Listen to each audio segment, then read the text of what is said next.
In Veneto, tra gennaio e settembre, primi 9 mesi di applicazione del reddito di inclusione, sono state oltre 24.000 le persone coinvolte, che corrispondono a 8.800 famiglie. E sull'inclusione punta anche il piano regionale di contrasto alla povertà. L'allarme lanciato dagli assistenti sociali però è che il reddito di inclusione venga sostituito dal reddito di cittadinanza, che prevede il requisito del lavoro, e che si perdano così gli altri indici di povertà, come avere un'abitazione, figli o disabili in famiglia.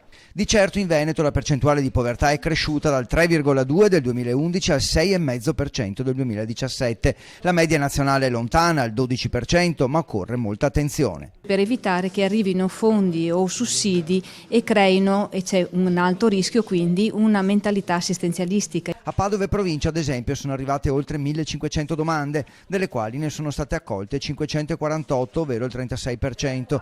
Di queste solo il 15% è stato inviato direttamente al centro per l'impiego per cercare un lavoro. Gli altri prima dovevano superare emergenze di educazione, casa e cure sanitarie.